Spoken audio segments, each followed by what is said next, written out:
What do the people want? We asked that very question at the start of the week as France's yellow vest protests headed into a fifth week.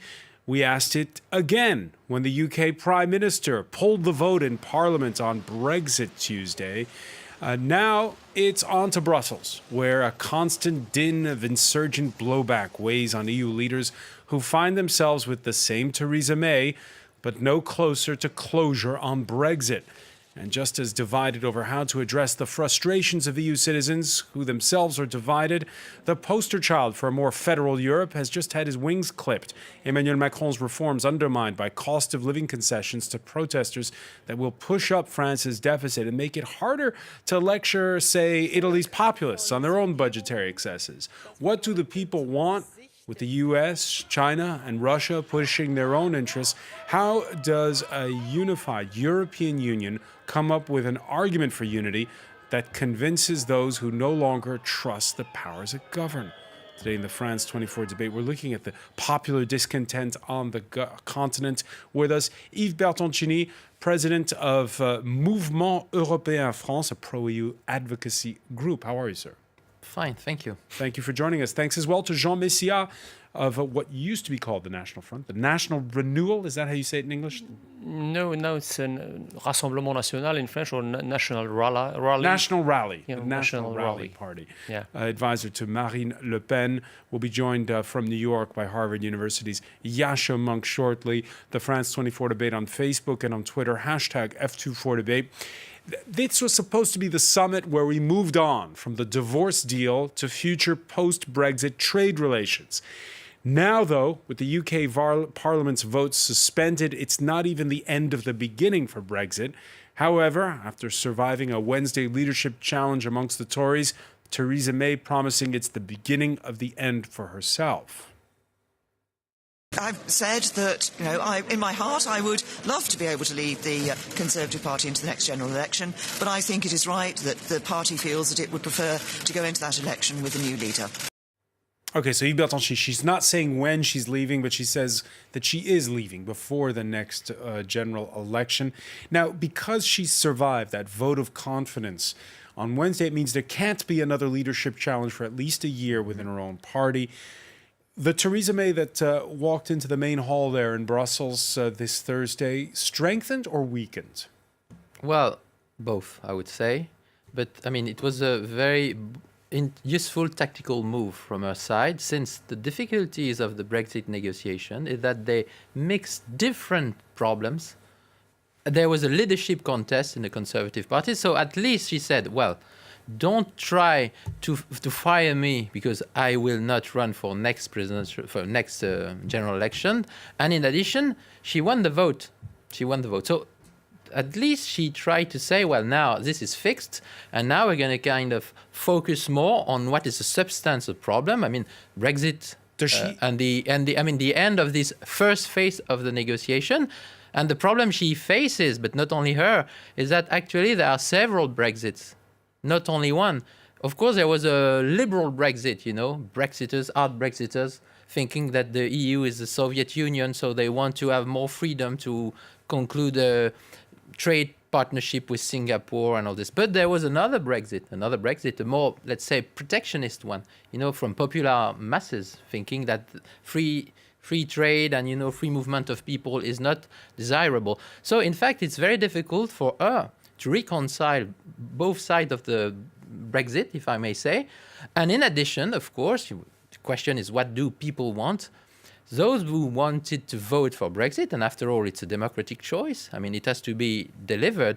But for example, they had not in mind at all what is one of the problems we have to fix now, which is the border between the two islands. This was never mentioned during the referendum campaign. So it's even harder now to face such difficulties for her. Yves Bertoncini mentioning an important point. The question in the referendum was, do you want to leave the European Union? It wasn't why do you want to leave the European Union, and the problem is you have a Conservative Party that is divided between those who see Brexit as a way of having more free trade, more open borders, and those who are afraid of globalization and who want those borders closed. Jean Messiha, where would you stand among those two very contradictory crowds? Well, first of all, the question of the referendum was very clear. I mean, do you want to leave or not? And the and the answer was yes, we want to leave.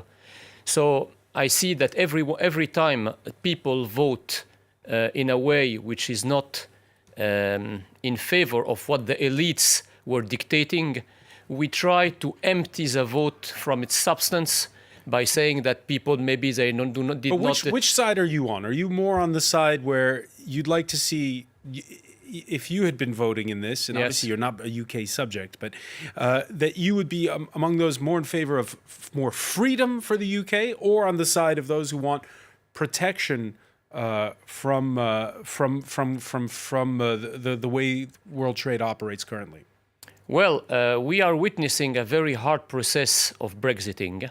So we are in favor of creating a new Europe based on nations in order to avoid this type of examples. We are in favor of changing Europe from the inside instead of Frexiting, as we used to say last year in the presidential election. Now we are more in favor of reforming the European Union, and I think the next European election... more in favor of the protectionist side. Yes, of course, because what is the error of Europe? The error of Europe is to consider that we can build a political project by leaving the people behind. And what was the answer of the British people is mainly, we do not want to be left behind, we do not want to be set aside, we want to be a full part of the European integration. All right, it's one of those rare instances where the European Union, over Brexit, is united. And we can hear that from the words of the Dutch Prime Minister. First of all, it will be impossible to break open the negotiated withdrawal agreement. I think that is a given.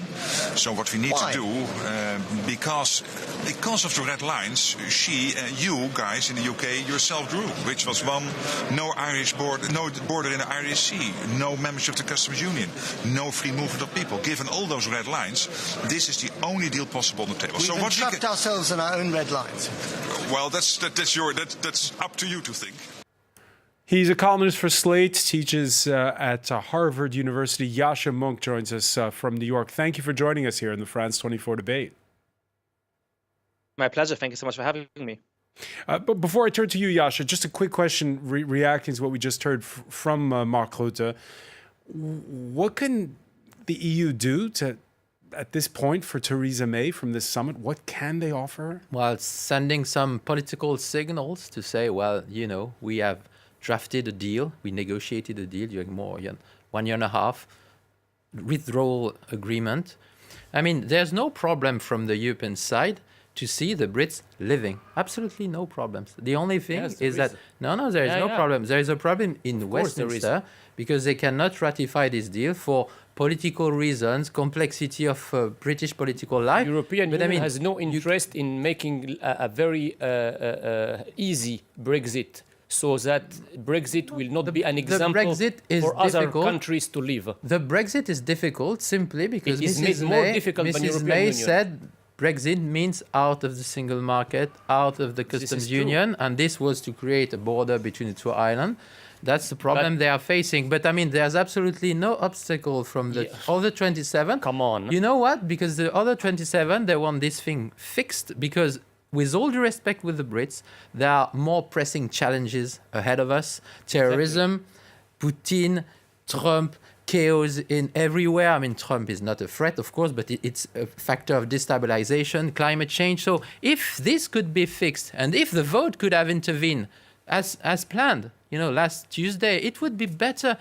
I mean, the problem is in Westminster, so I hope they will find a way. The problem of the Brits is that they want to live the house, but they don't know how to live. No. Yascha Mounk, what do you make of the gridlock at Westminster? Well, I mean, I think it's a strange thing in politics where it can seem for a long time that the fundamental laws of logic don't apply. So for years, you can go on as though they didn't apply, and people start to believe that the laws of logic don't apply because they don't seem to, and then suddenly they all come home to roost. Somebody put it best a couple of days ago that the basic nature of Brexit is to have promised people a submarine made out of cheese. And Theresa May has done her very best to create that submarine out of cheese. But eventually you put the submarine into the water and you see that it doesn't work. So the Brexiteers have told Brits that they're going to get a huge economic boost, that they're going to get all of that sovereignty back, and at the same time they're going to be able to trade in exactly the same terms as before. They're having a hard border to immigrants, and yet there's no friction at the Irish border. All of those things are mutually incompatible. And now that people have to vote on a deal that doesn't respect all of those things, because it's impossible to do all of them at the same time, there's no majority for it. And so it's a mess that was predictable for the past 2 years. And what's amazing is that large parts of the British media and political class have closed their eyes to that evident fact for so long. The difficulty here, Yasha, is what do you do? Because it seems as though right now, still in the UK, everybody can agree on what they don't like, but it's so hard to get people to a majority to find something that they agree on that they like. Well, look, I'm not a British citizen and I don't want to speak for what the country should do. But one thing that's obvious is that it needs to make is that it needs to acknowledge the reality of the choices in front of it and then make up its mind. So I see broadly 3 options. The first of which is to say, you know what, it is so important to us to be part of a single market. It is so important to us to be part of that trading zone. And once we acknowledge that means that we have to be bound by certain rules, we want a seat at the table. And that means that they should renege on Brexit, have a second referendum, and allow people to go back on it. The second option is to say, no, we definitely want to be out of the EU, but we do also want to have some amount of real access to the single market. And in that sense, in that case, they have to accept that they're going to be rule takers and not rule makers, and essentially accept a version of Theresa May's deal. Or they can say, you know what, it's so important to us that we have complete sovereignty here in Britain, that we aren't subject to any rules made in Brussels, that we are willing to inflict tremendous economic damage on our country. And that's coherent, and then they have to leave the European Union. What they can't go on doing is to pretend that that basic option set doesn't exist, that they can have their cake and eat it too and turn it into a submarine and have it float in the sea. Have it float in the sea. A lot of people are worried on this side of the channel because a no-deal Brexit could wreak havoc in places like Normandy, north of France, where a lot of those goods come in and out. Jean Messiha, which of the options on offer do you think it would be the most sensible? Well, I think that the Brexit process is very complex by itself, objectively speaking. But I also think that this process is made more complex by the European Union to just delay the process in order, maybe in 1 year or 2 years, to make Britain vote again, like we witnessed this process in Denmark some years ago, when people vote wrong. You heard the Dutch Prime Minister say, look, we're just doing what the British Prime Minister wanted on this. The agreement that was signed some days ago, I think it is a false Brexit. It is a false Brexit because it is not giving the answers that British people gave in the referendum, and which was recalled by Theresa May when she said Brexit is Brexit. Today, Brexit is half Brexit. But what kind of Brexit did Britain actually vote on? If you go back to the time of a referendum, all of the leading Brexiteers were saying, obviously we're going to stay in the single market. Obviously there'll be no hard border. Not all of them said this. And then over the course of the last 2 years, it has kept radicalizing. So the problem with a referendum on a subject that is as complex as membership in the European Union is that the option set isn't clear. It was clear what it meant to stay in the European Union. I mean, everybody could imagine what the fantasy was of the favorite exit option. I do not agree with that. I do not agree with that. And so to say that exiting the single market is somehow a betrayal of the British people or of the voice of the British people is simply unhistorical. Go back to what people were saying for the vote. You are not analyzing objectively the case. You are making politics. The Brexit referendum is not more complex than when France voted for the abandoning of its national currency in Maastricht in 1992. I think when we abandoned. But you agree that we don't. When they voted for Brexit, it didn't spell out what kind of Brexit.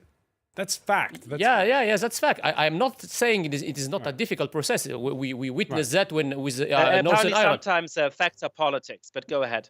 No. I'm talking because when France voted in 1992, nobody was here to say, well, we do not see exactly on what people pronounce, on what question the people really answer. It was automatic. Although we have only 51% of yes for abandoning an 800-old currency, and nobody was saying there was any kind of problem. Now, because the British people voted against all what the mainstream analytics, politics, medias was dictating them, now there is a huge problem. And basically this discussion is a proof of the way European Union is handling the Brexit dossier. Yves Bertoncini, we've seen in the debate that's gone on this week, the argument has also been between who has the say on this. Is it the Prime Minister's office? Is it Parliament? Or, as some people would like to see, a second referendum, what they call a people's vote. Is this the few? On this, Yeah. if I may, the EU is totally neutral. It's up to them to decide. The Brits. I mean, there's no need for a referendum to go out of the EU. It could have been voted by the Parliament. The EU is not a jail. It's not Soviet Union. Article 50 allows you to live. Article 50 is very clear. To live, we need a deal.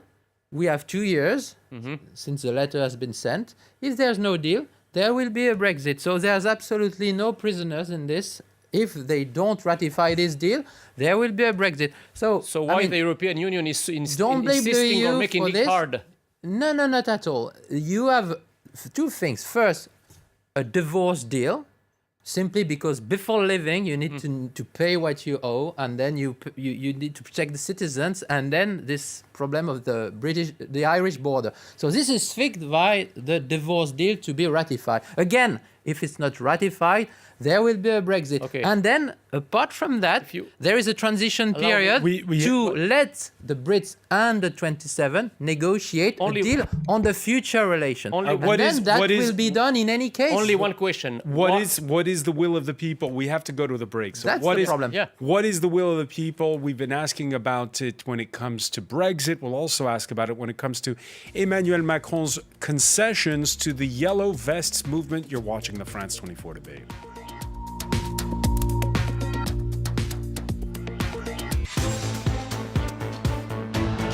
Welcome back, or welcome if you're just joining us. It's the France 24 debate. We're speaking while they're negotiating in Brussels at a European Union summit. We've been asking what the people want when it comes to Brexit. What do the people want when it comes to reform here on the continent? We're talking about it with Yves Bertoncini, president of the Mouvement Européen France, a pro-EU advocacy group. Welcome back as well to Jean Messiha of the National Rally, is that how you say it? We can translate it like that. Before the National Front of Rassemblement Marine Le Pen. National. Yasha Monk, who lectures at Harvard University, columnist for Slate. Welcome back, joining us from New York City. This was supposed to be the summit where Emmanuel Macron finally got his wish, a Eurozone budget. The good news is, for him, is that it's on, albeit in a watered-down version.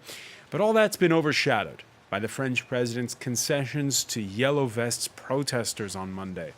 In Brussels, Macron assured reporters that in no way will his cost of living measures somehow put the lid on the curbing of the state's expenses that he has undertook with reforms. I don't think any country will advance if it doesn't also recognize this element of growing anger on the part of our people. It's expressing itself everywhere across Europe, with growing support for extreme parties in certain countries. We saw it with Brexit a couple years ago in Great Britain. In my own country's policies, I will never lead the European project that I believe in against aspirations that I see as legitimate. I think they're reconcilable, and that's what we're doing. Yves Bertoncini, just remind our viewers here, you have Angela Merkel's a lame duck chancellor, you have European elections coming up, this 40-year-old French president who said, I'm going to be the poster child for changing the narrative and making it so that Voters embrace the idea of a federal Europe. All this in the build-up to European elections, which are coming up in May. Is all of that out the window with the concessions that he made to the yellow vests earlier this week? You want to make me cry? I mean, just to be serious, for the Europe to be strong, we need strong member states, and in the world we're facing with all the challenges, global challenges, security challenges, we would need to have strong government in France, in Germany, in Italy, everywhere. And it's not the case, unfortunately. So it's even harder now for them to meet and to take bold decisions. They are going to take some decisions. You've mentioned the Eurozone budget. Yes, there will be one, but then after it will take time to implement it correctly, to know what to do with it. The problem of Emmanuel Macron in this context is that he has shifted from a new pioneer, a prophet of the European integration, which he still is and which is very, very useful, into a situation of domestic weakness. Since, yes, there is a yellow vest movement, but beyond this, his popular rating have decreased a lot. So it's a problem for him, since his influence in Europe and in the world has been damaged by what has been seen. For example, the Arc de Triomphe protest, symbolically it was a disaster. So now, what he has to do, he announced important decisions.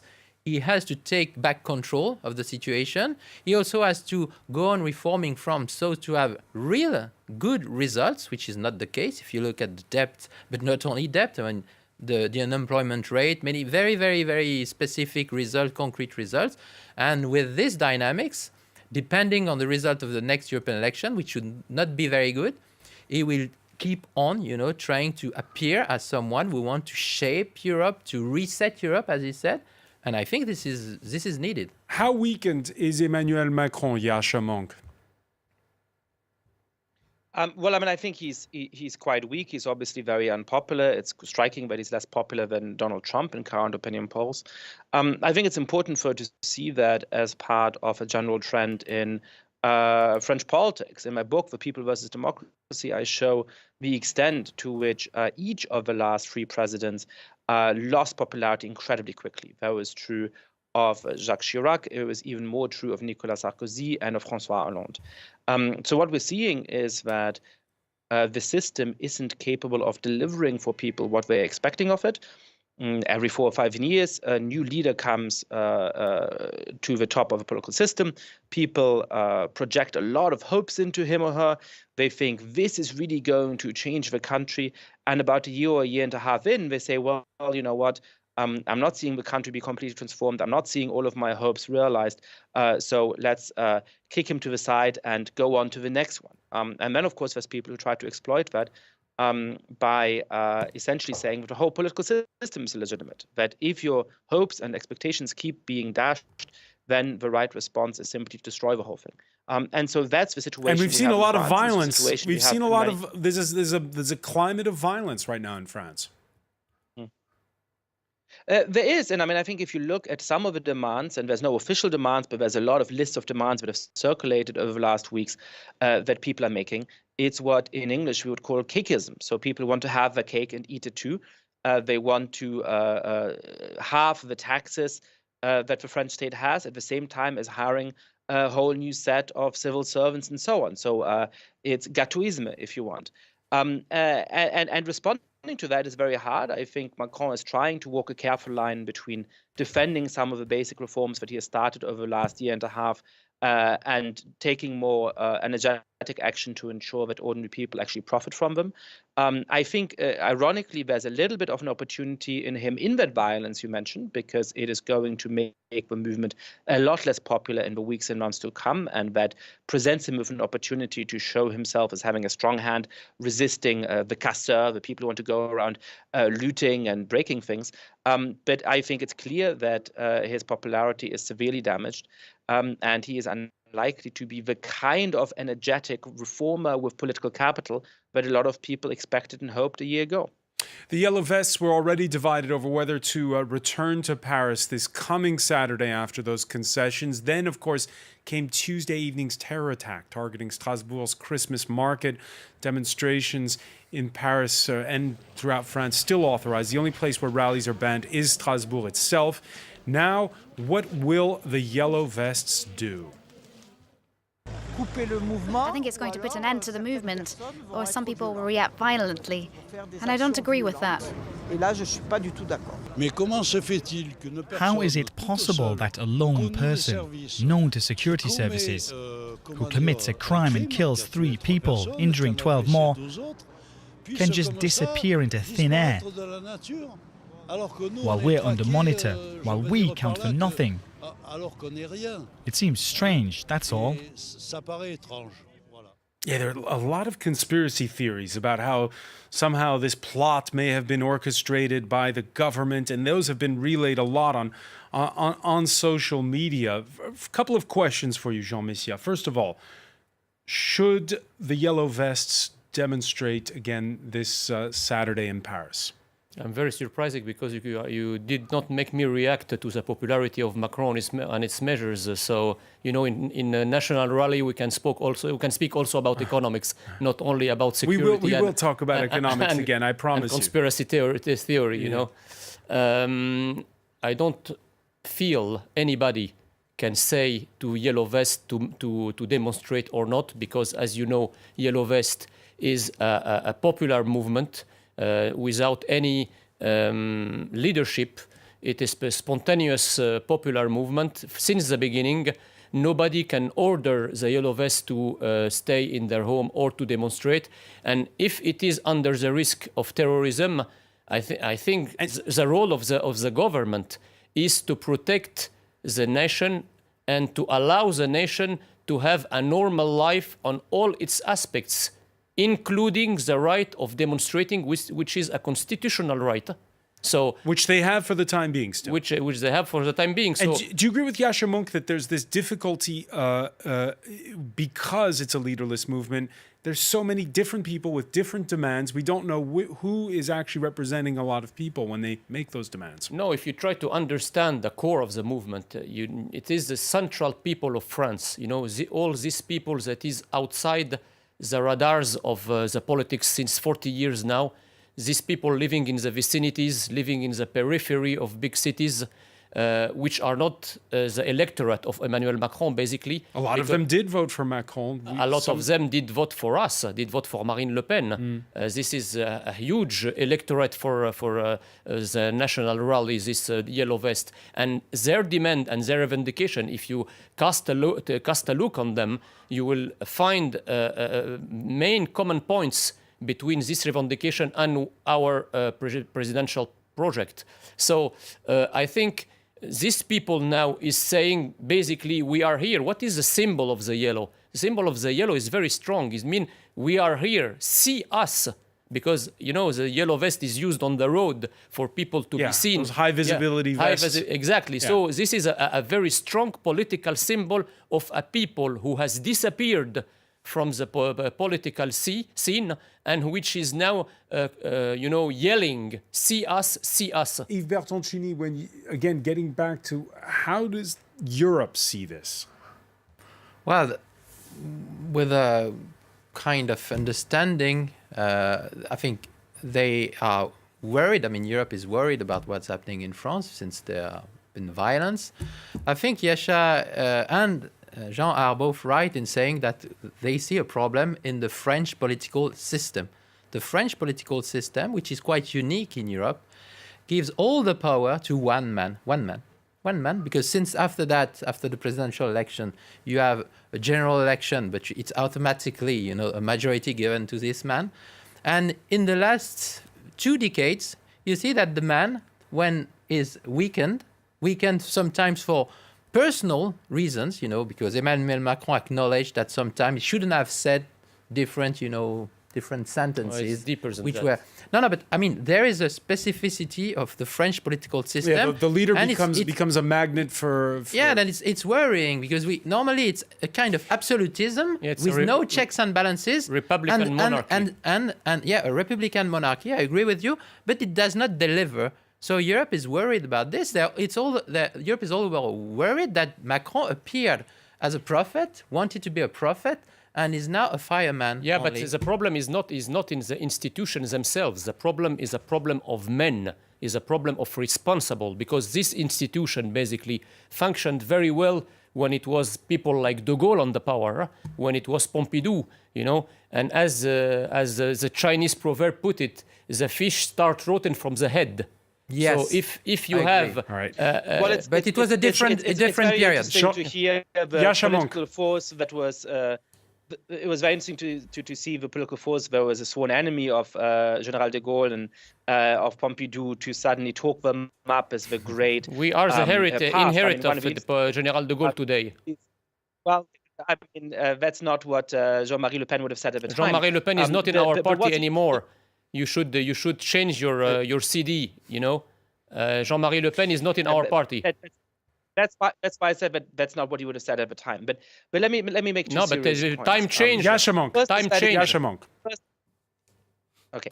The first is that it's very interesting to see this kind of nostalgia which these movements always have. But the most important thing that I want to say is that it's not just a weakness of Emmanuel Macron.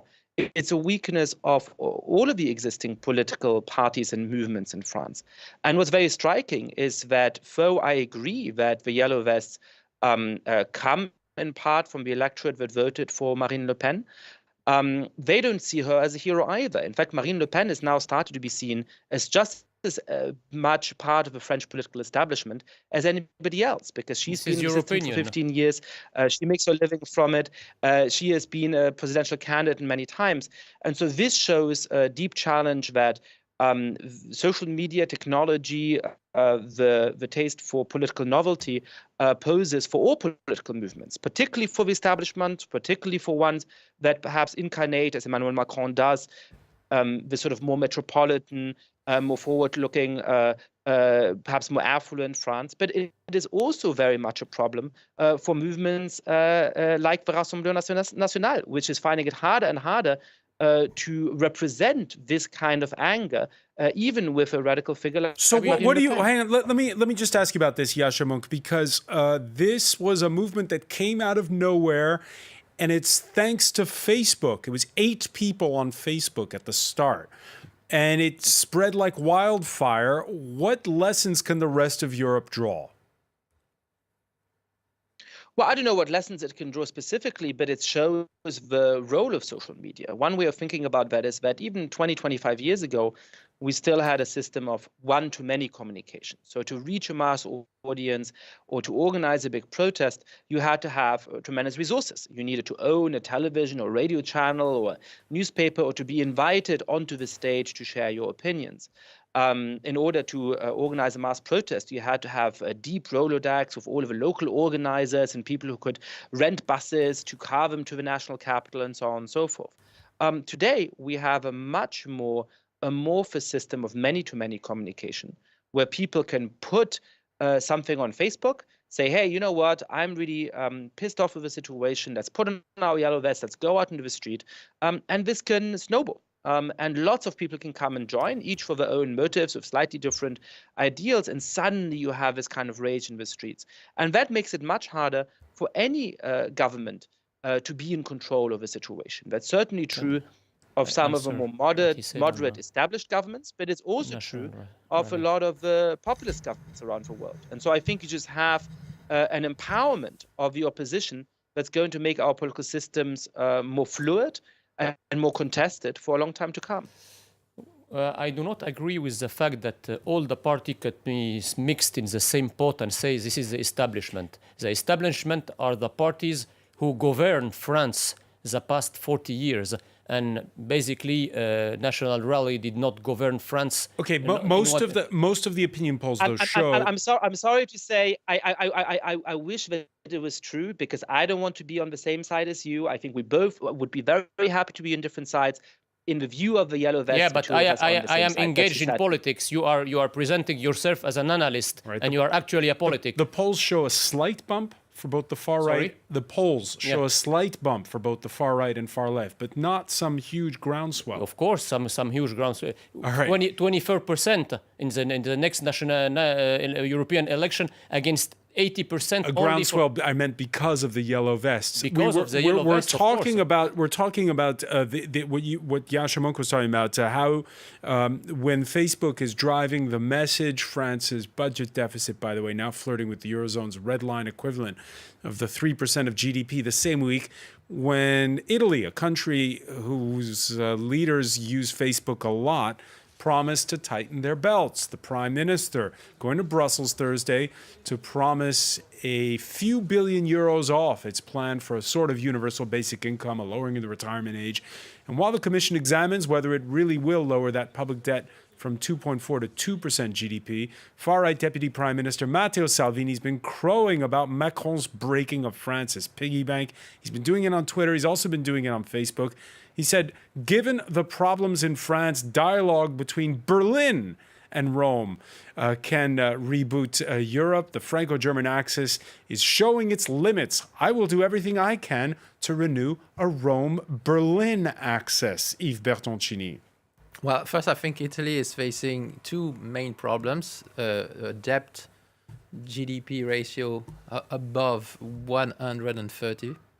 So it's really a challenge for them.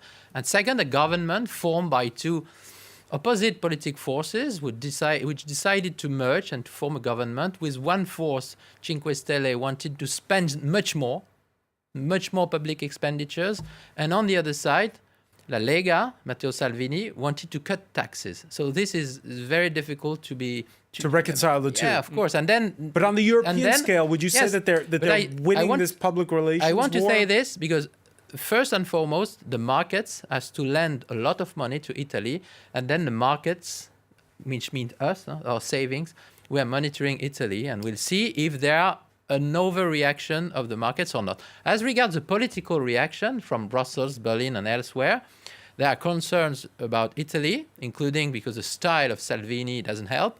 Now there is concern about France, of course, because France will... And the style of Macron doesn't help also? Yes, but he's more pro-European, but there's a difference. He's pro-European. The difference is also that Macron is ruling a country who had a good trend, who is facing a crisis. Macron can afford, letting the deficit go a bit away, let's say. Because he's supported by all the What European elites. What I want to say is that it's not a dogma. The 3% dogma, France has complied with this limit the last 10 years only twice. So you will never be excommunicated, whether you're Italians or French, by this dogma, but you could be threatened by financial markets. Macron lost a lot of credibility in not only regarding his managing of the yellow vest crisis, he lost also a lot of credibility in Europe. How come a president that will explode the 3% criteria or convergence criteria of Maastricht could go to Germany and say, okay, let's do... So he shouldn't have made those concessions? No, he should have made those concessions, but budgeting, because they presented us, Macron, as a professor of economics, as a serious project in comparison of ours. And today we are facing a Macron that try to extinguish a fire himself, set it on. Yasha Monk, how do the Germans see it all? Well, I think what they see is a fundamental difference between Italy and France, which first of all consists in the fact that Italy has much bigger debt and has trouble raising the money it needs in order to finance its debts on its own in the financial markets. And so that is potentially a huge threat to the stability of the euro and the European economy. That's simply not the case in France. If France has 3.5% rather than 2.5% of debt for a year, it is nowhere close to being in danger of running out of money and therefore of having all of those knock-on effects. Now, there's some German economists who do think of a 3% rule in somewhat dogmatic ways, who think that it should never be breached under any circumstances. I disagree with them personally. But Germany itself, of course, has broken those rules often as well. In fact, under Gerhard Schröder's government, precisely because the country was doing structural reforms which helped the country grow in the long run, they said when you have a moment of those structural reforms, it's okay to tamper that in the short run. We're caught up. We're caught by the clock. I want to thank Yasha Monk for joining us from New York. Yves Bertoncini, Jean Messiha. Stay with us. Media Watch is next.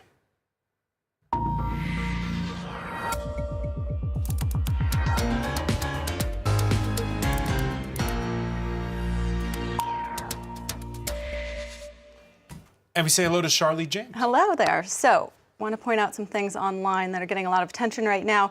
A number of EU leaders used the meeting with Theresa May today to send subtle and some not so subtle digs at the Brexit process. Let's start off with Jean-Claude Juncker, RTE journalist Tony Conley, tweeting that he learned that the president of the European Commission made a pointed satirical diplomacy mark today by wearing a green tie specifically to make a point about the EU standing behind the Republic of Ireland on the backstop issue. So subtle, but interesting there to do that.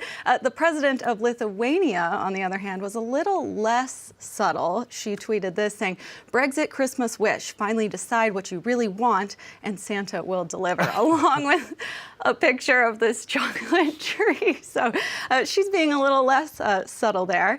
And then we can go to Mark Rutte, the Dutch Prime Minister. He spoke to the media at the summit today in both Dutch and English, but he made a little different remarks.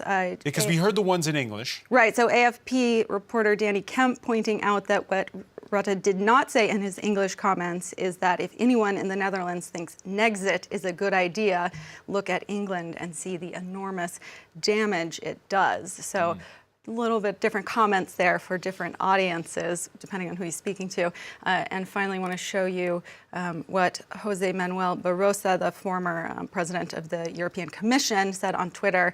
He said, "Now that Brexit appears unavoidable, it's extremely important to get a deal that avoids the so-called hard Brexit.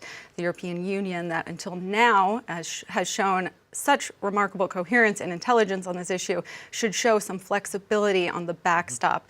So urging a little bit, giving in by giving something, a little bit of something. So, and of course, with Christmas around the corner, some people are getting a little creative with their opinions on Brexit. So outside, here's a video from yesterday. An Environment Secretary, Michael Gove, was accosted by an irate Santa Claus as he entered Parliament Wednesday. You can't hear it, but in the video, Santa tells him he's not going to be getting any presents this year.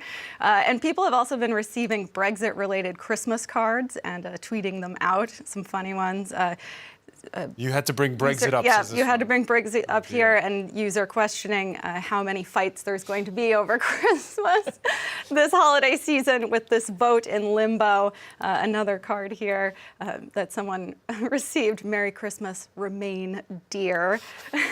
Okay. And this one getting a lot of attention online. This is actually from former Labour leader Ed Miliband, this is his 2018 Christmas card, which he uses He's to got his Christmas jumper, I can see. He's using to troll former Prime Minister David Cameron there. It references an infamous tweet that has since come to haunt Cameron a little bit. This tweet here that he made in the lead up to the 2015 campaign, saying, "Britain faces a simple and inescapable choice, stability and a strong government with me or chaos with Ed Miliband." And so using that as a subtle holiday troll. Yes, things on the internet, they stay around after you've written. That's right. All right, many thanks for that, Charlie James. I want to thank our panel once again. Thank you for joining us here in the France 24 debate.